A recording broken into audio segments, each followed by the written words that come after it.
Good morning students. आज हम आपको बताने जा रहे हैं सोशल साइंस का एक पार्ट है ना, जो हमारे पॉलिटिकल साइंस भी पढ़ना है। उसको बोलते हैं विविधता। तो भारत एक विशाल देश है, हम जानते हैं भारत एक बहुत विशाल देश है, और इसमें विशाल देश होने के साथ साथ भी इसमें कई जाति, संप्रदाय, क्षेत्रीयता, ये सब कुछ पाया जाता है। भारत के अंदर क्या पाया जाता है?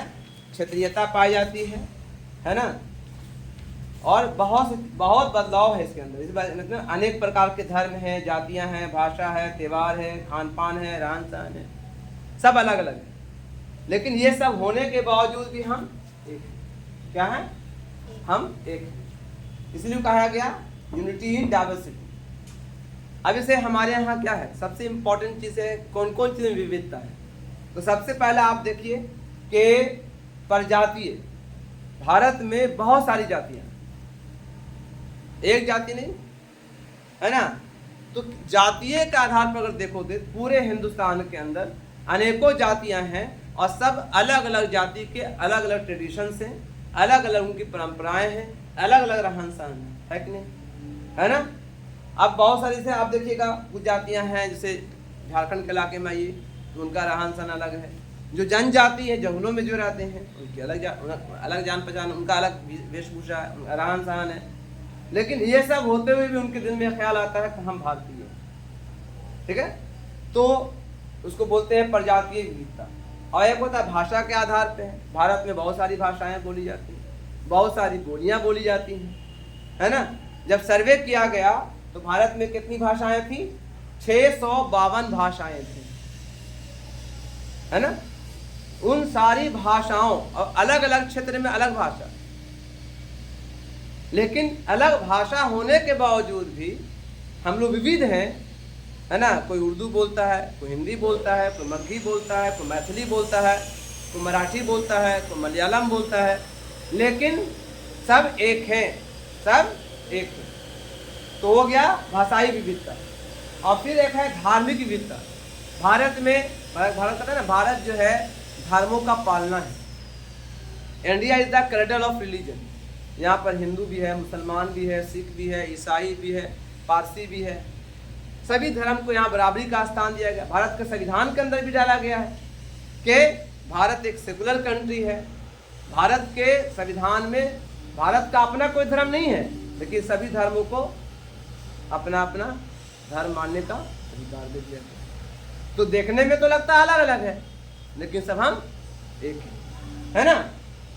हमारी वेशभूषा, हमारा खान पान, हमारा रहन सहन, मुसलमानों का खाना अलग तरह का होता है, हिंदुओं का खाना अलग तरह का होता है, या बहुत जनजाति वहाँ अलग खाना होता है, पंजाबियों का खाना अलग है, बंगालियों का खाना अलग है, मद्रासियों का खाना अलग है कि नहीं। तो विविधता है, लेकिन फिर भी हम सब एक। सेना को देख लो, कोई सेना में जो है ना, आप देखिएगा तो एक सेना में मुसलमान भी है, हिंदू भी है, उच्च जात का भी है, नीच जात का भी है, ठीक है।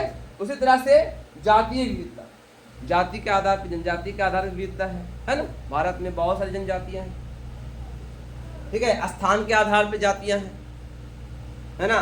जलवायु के आधार पर जातियां ही बन जाती हैं, काम के आधार पर जातियां नहीं है। अब सोनार है, लोहार है, बढ़ी है, पता नहीं होता है, तो ये हो गया। लेकिन ये सब होते हुए भी हमारा देश क्या है? यूनिटी इन डाइवर्सिटी, है ना, है कि नहीं। अब उसका एग्जाम्पल देख लीजिए, जलियांवाला बाग हत्याकांड हुआ, वहां देखिए कौन मरे थे? हिंदुस्तानी मरे थे। उसमें हिंदू भी थे, मुसलमान भी थे, सिख भी थे, उच्च जात के भी थे, नीच जात के भी थे। आज़ादी की लड़ाई को देखो, उसमें सब लड़े थे, हर जाति के लोग थे।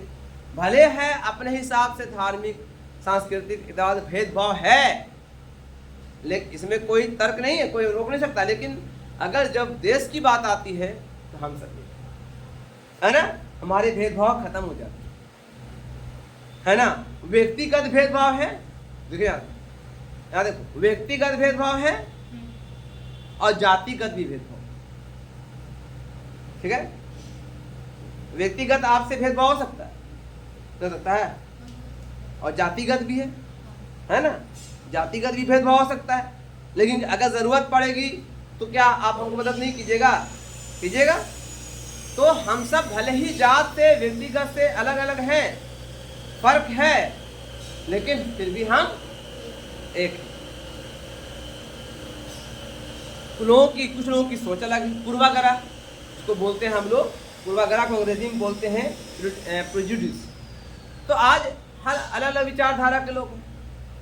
एक जाति दूसरे जाति के प्रति दूसरा कुछ सोच रखता है, दूसरी जाति तीसरी जाति के प्रति सोच रखता है कुछ, एक हिंदू मुसलमान के प्रति कुछ सोच रखता है, एक मुसलमान हिंदू के प्रति कुछ सोच रखता है।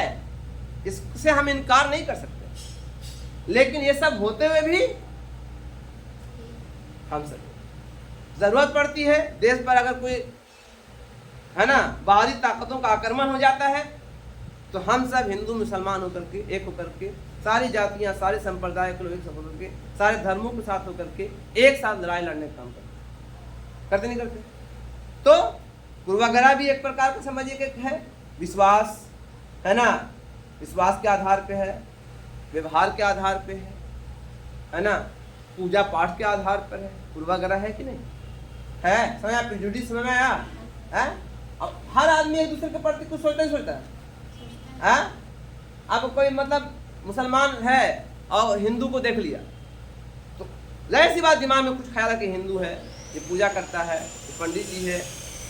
मुसलमान अगर हिंदू को देख लिया मुसलमान तो ये मुसलमान है ना।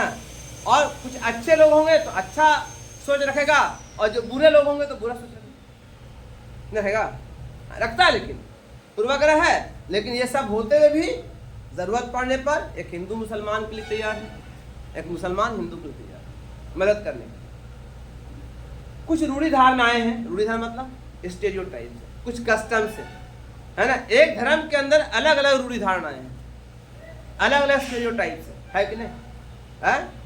एक ही धर्म में लेकिन जातियां अलग हैं, तो इसकी परंपरा और इसके परंपरा में अंतर है, इसकी सोच और इसकी सोच में अंतर है ना। एक विशेष समुदाय में महिलाओं को कुछ अलग पहचान है, अब जमींदारों में महिलाओं को कुछ अलग पहचान है। समझ आया? तो यहाँ पर दिया हुआ भी है, महिलाएं जमींदार वाहन के रूप में कार्य करने के उसकी धारणा चुनौती दे रही है ना। आज जो है जो भेदभाव है किसी रूढ़िवादी के आधार पर, ठीक है। अब इसे पुराने जमाने में था या मध्यकालीन भाग सती प्रथा था। काहे को सती प्रथा थी? रूढ़िवादी धारणा थी, था ना जी। बाल विवाह था, धीरे धीरे अब एजुकेशन आया, अब सब खत्म हो रहा है।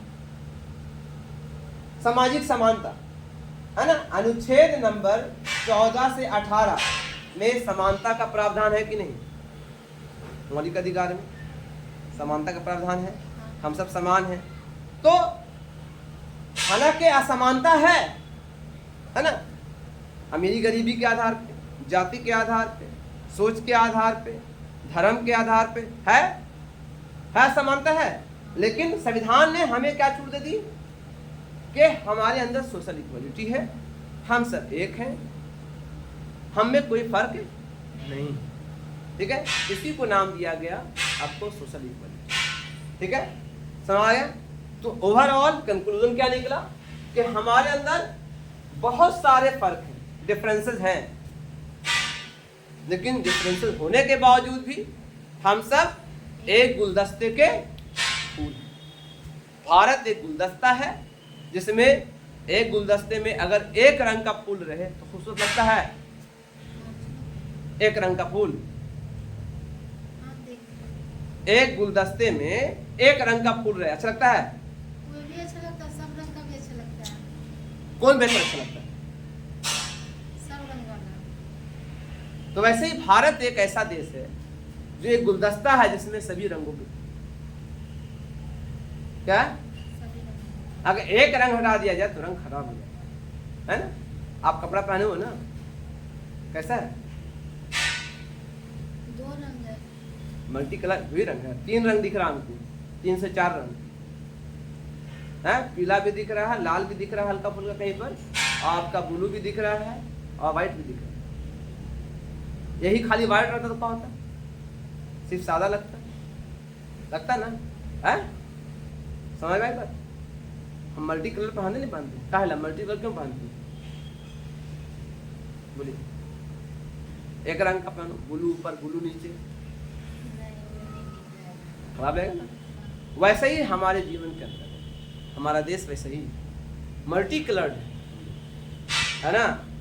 यही तो है कि एक ही गुलदस्ते में रख के कभी लड़ेंगे, कभी गले मिलेंगे। ये तो हमारे देश का एक बहुत बड़ा ये है।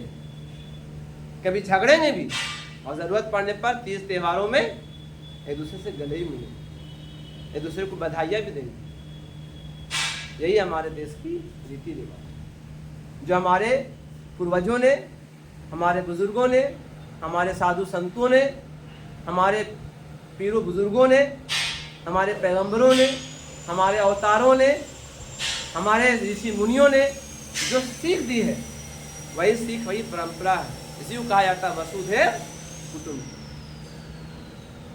समझ में आई बात? तो यहीं पर इस वीडियो को खत्म कर रहे हैं। Thank you. चलिए अब इसको आप बना लीजिए अपने से आप।